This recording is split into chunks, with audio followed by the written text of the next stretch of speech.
સુરતથી કોંગ્રેસના લોકસભાના ઉમેદવાર નિલેશ કુંભાણી કે જેમણે ફોર્મ ભર્યું અને આજે ફોર્મ ચકાસણી થઈ અને ત્યારબાદ તેમના જે 3 ટેકેદારો છે તેમણે એફિડેવિટ કર્યું અને એફિડેવિટમાં કહ્યું છે કે એમાં જે સાઇન કરવામાં આવી છે ફોર્મમાં તે અમારી નથી।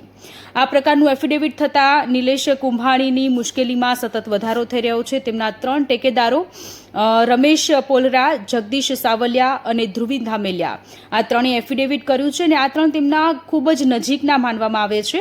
એક બનેવી છે જગદીશભાઈ સાવલિયા, તેમના બનેવી છે, ધ્રુવીનભાઈ ધામેલિયા તેમના મિત્ર છે, રમેશભાઈ પોલરા તેમના ભાગીદાર છે અને આ ત્રણેય એફિડેવિટ કરી અને તેઓ ગુમ થઈ ગયા છે।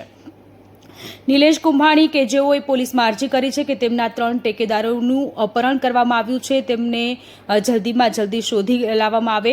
કલેક્ટર કચેરીએ તેઓ 4 વાગે બોલાવવામાં આવ્યા હતા। તેમણે 24 કલાકનો સમય માંગ્યો કે ટેકેદારોની તેઓ હાજર કરશે, પરંતુ 24 કલાકનો સમય મળ્યો નથી। આવતીકાલે સવારે 9 વાગ્યા સુધીનો તેમને સમય આપવામાં આવ્યો છે અને તેમણે કહ્યું છે કે આવતીકાલે 9 વાગ્યા સુધીમાં તેઓ ટેકેદારોને કલેક્ટરની સામે હાજર કરશે।